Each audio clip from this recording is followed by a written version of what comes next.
Very important. Your brilliance, your intelligence, your skill can take you to a place. But what will sustain you in that place is character. And if you lack character, you are done for.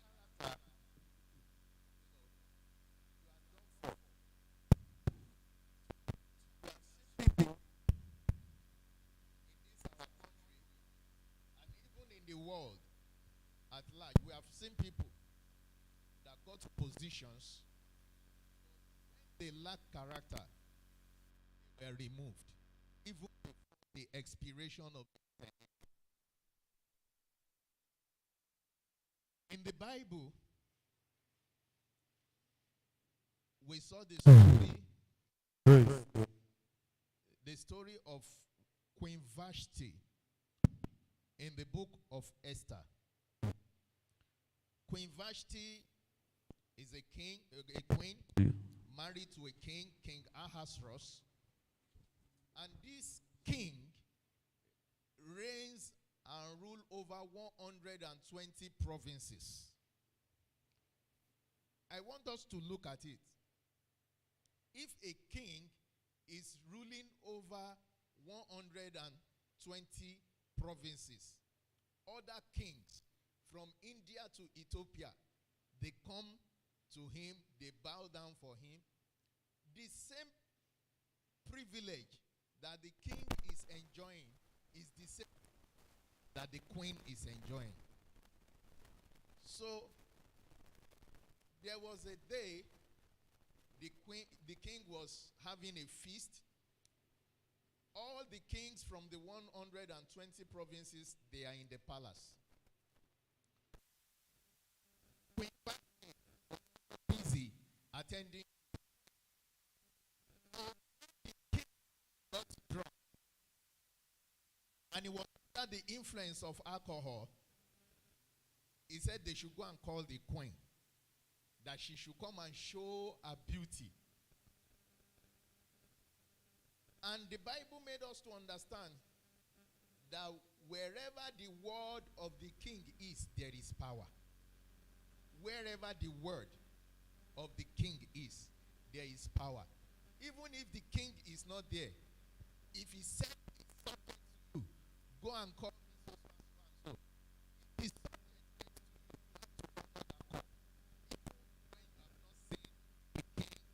physically. So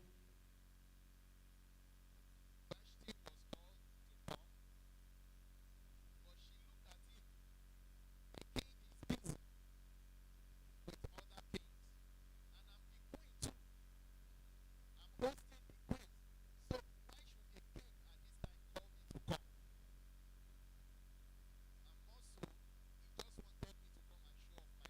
So why should a king at this time call me to come? And also, he just wanted me to come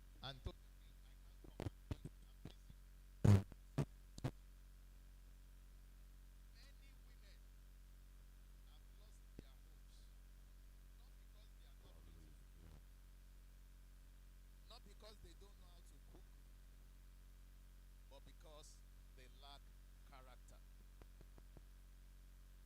Because they lack character. So she sent word to the king that she wasn't coming at all.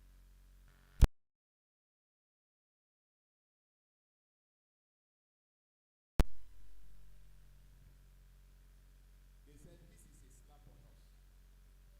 It's not even a disrespect to the king, but a disrespect to all of us. The king is your husband. You can disrespect him. If you get into the bedroom, you can know how to settle it. But we are not your husband, and we don't want anything from you. What we just needed is that you should regard us and give us respect. So they were angry, and they told the king immediately to his face, this woman have to go. Beauty got her to the palace, but character led her out of the palace. When you are a man, you will not go far. So the best you can do is enjoy what you have now. Because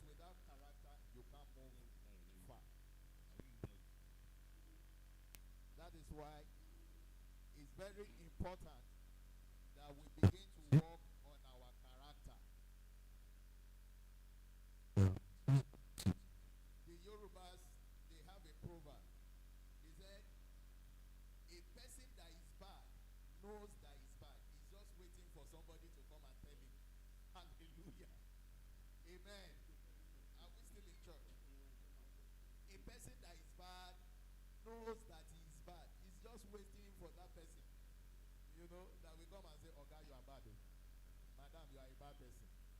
So that he can pick up a fight. How dare you call me bad? So, character is very important. Without character, you cannot go far in life. And that is why we need to work on our characters. It's one of the rudiments of being a leader. Because if you are characterless, what do you want to impart into people? How do you want to lead them? So character is the mental and moral qualities distinctive to an individual. Your character defines you. You cannot be defined outside your character. The reason why we need to work on our character is very important. It is the way someone feels, thinks, and behaves. I just told us about Queen Vashti. She lost that position. And look at it, that was her end. Nobody heard about her again. Because she lacks character.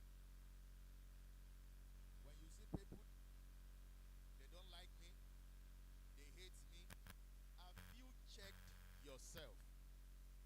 One thing you need to know is that people will only deal with you based on what they know about you. People will relate with you based on what they know about you. If people are good to you, it's because they have seen you to be a good person.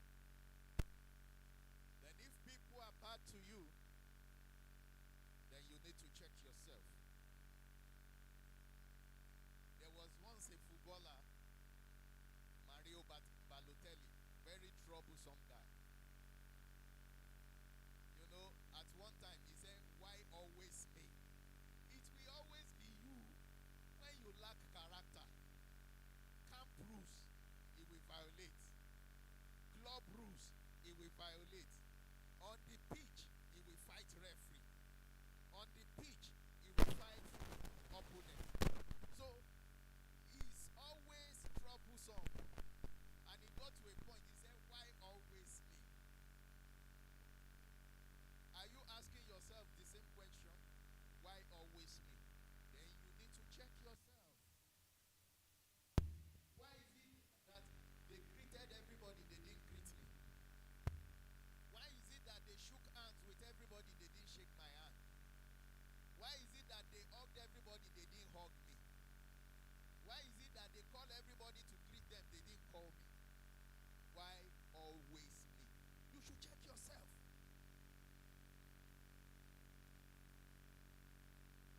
You need to check yourself and work on yourself.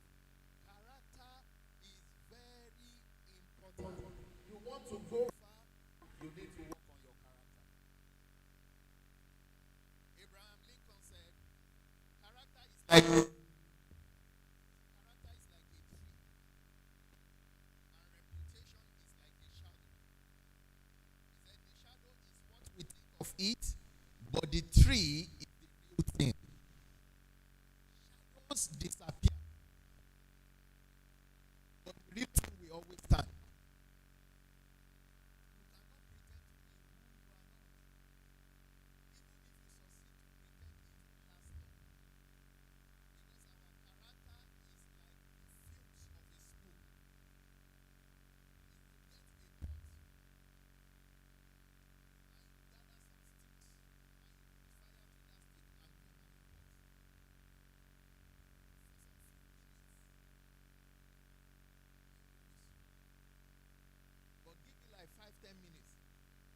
smokes will start escaping because they are gaseous and there's no way you can trap the gas. It will come out. That's the same way our character is. You can't pretend for long. People know us and we know ourselves. People know us and we know ourselves. If you like, go and be living in the bush. People know you. I don't want anybody to know anything about me, and you start then living in the bush. Do you know that there are hunters that will come to the bush? There is no place under heaven that there is no existence of human being. So they will search you out. You can't hide for long. And that is why we need to work on our character. You can't hide for long.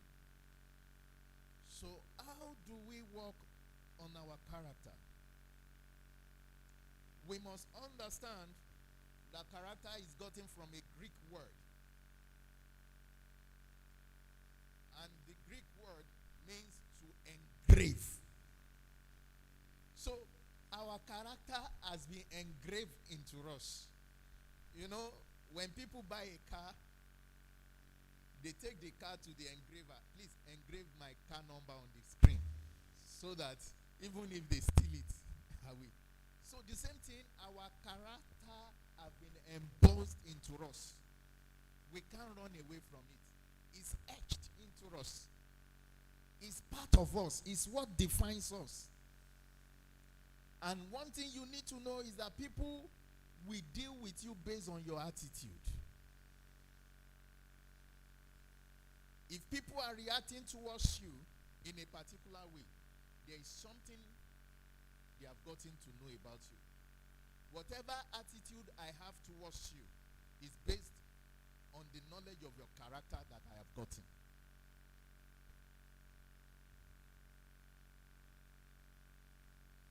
And one thing we need to know is that when a person comes in contact with you, that is why they say first impression lasts longer.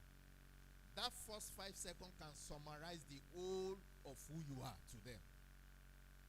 And whatever they can deduce from you from that 5 seconds is what they will be using in relating with you for the rest of your life. So within that 5 seconds, if you get it wrong, that is how they will relate with you for the rest of your life. Even if you change, some people might not believe you. When Apostle Paul had an encounter with Jesus and he started preaching the gospel, when some of the disciples saw him, they ran away. They said, this man is a killer of the Christians. He said, but I've changed. He said, you change. As if we don't know you. Were you not there? Were you not the ones that was packing the clothes of those that stoned Stephen to death? Praise the Lord. That is why you must know how you behave, how you relate with people. People will not hate you for no just cause. It's what they have gotten from you. You are the one that will define how people will treat you. I'm telling you today, you are the one that will define how people will treat you.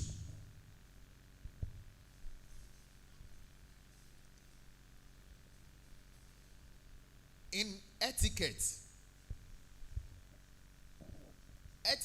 tells us that the first 12 steps, praise the Lord, the first 12 steps, if you are entering into a place, the first 12 steps matters a lot. 1, 2, 3, 4, 5, up to 12. That 12th step have made some people to meet with their husband. That 12 steps have made some people to meet with their wife. And that 12 steps have jeopardized some people's destiny. And I'm telling you, as a lady, some lady will just enter. scattering the chair. Scattering. And there is a man there saying that, oh, maybe I can get somebody to marry here. And you are entering a place and you are chewing gum, making bubbles out of your bubble gum.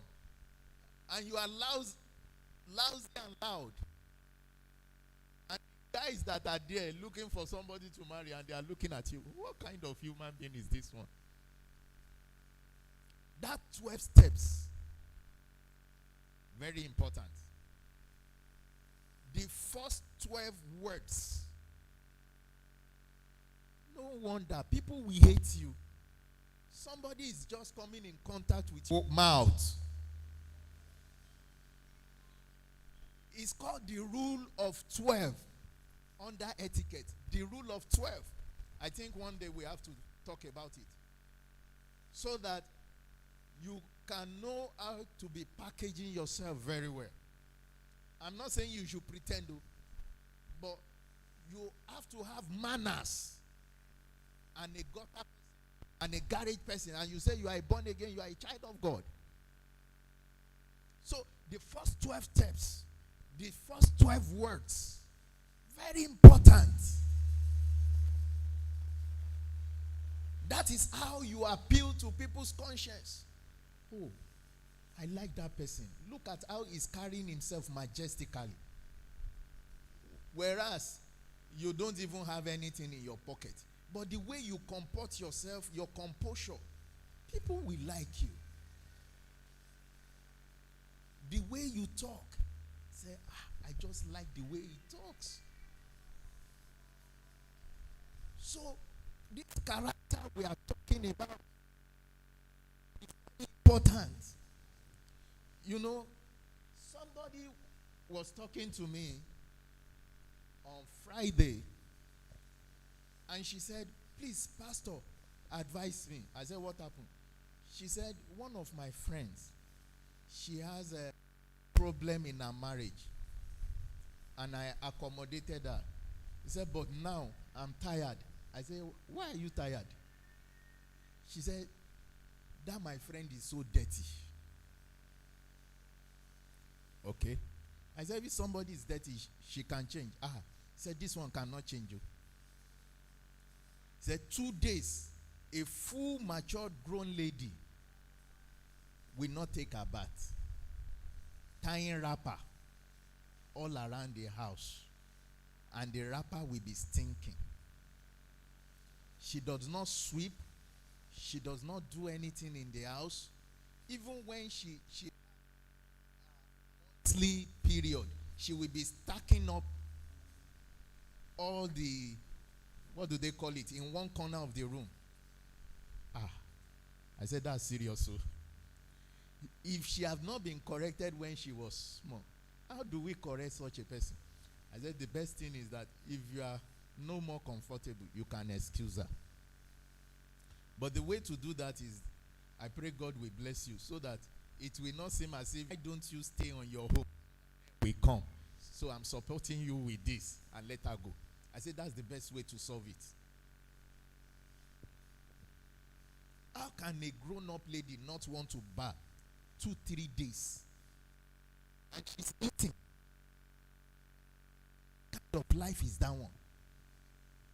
They said one of the reasons the husband sent her packing was because she doesn't take a bath. Even when the husband wants to have his way with her, the husband have to be telling her, oh yeah, go and have your bath. I want to sleep with you. So when the man could not have it anymore, he sent her.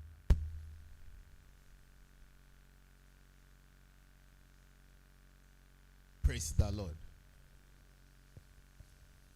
So, how are people treating you? You are the one that define the way they are treating you. So if you want things to change, then you need to change yourself. Nobody can change you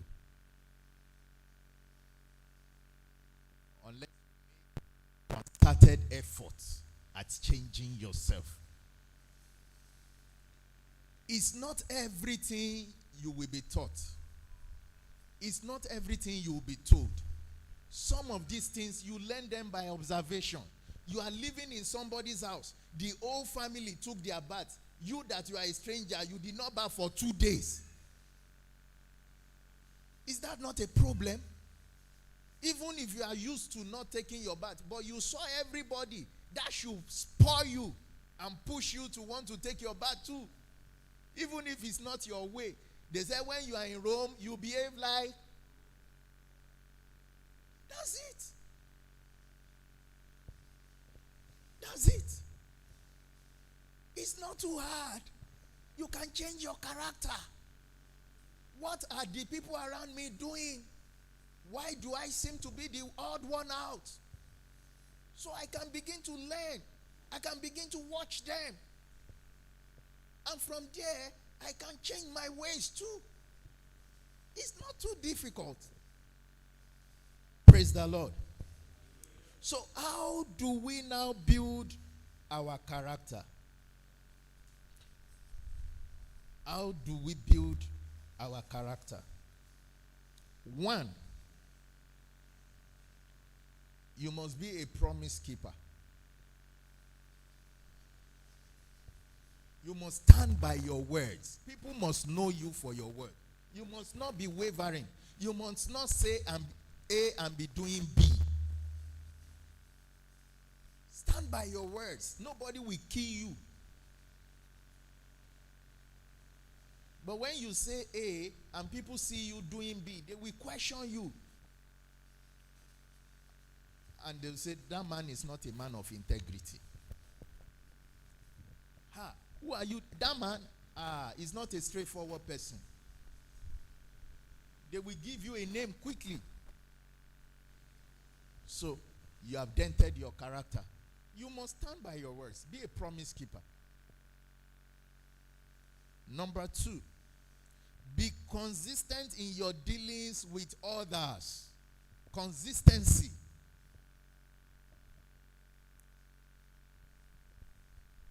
Somebody came, wanted to sit on the chair. You say, oh no, you can't sit there. It's not permitted.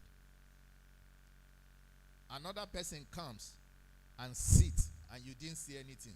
And the first person said, you didn't allow me. Why did you allow that person? You say, I have no explanation for you. You are being inconsistent. Who are you that you don't have explanation? Even the government have explanation for us. That is what is called accountability. They need to explain to us. So, are you grown to that level that you are telling people, I don't have it, whatever I do? Are you almighty? You must give explanation. Oh, sorry, my brother. There's a reason I did that. That place is reserved for some people. And the person that you saw sitting there is part of the people it was reserved for. I don't mean anything. Please. They deserve explanation. So, you must be consistent in your dealings. Don't be a wavering person. Don't be biased. Number 3, audit your actions. Audit your actions. Audit your actions. Nobody is perfect. What you have done, somebody can come and tell you, sir, I didn't just want to embarrass you the other time. That thing that you did is very bad and I don't like it. And I don't want it to repeat itself. So, what did I do? You did like this. I'm sorry. I don't mean to be rude. I'm sorry. And you sit down. I shouldn't have done like that, really. This man is right. I should have done it like this. Oh, I will do it better some other time. Audit your actions. As a man, don't you know I'm the head of this house? Yes, thank God for being the head. But it does not really end there. Head can make mistake. Head can carry the body to where they will knock it.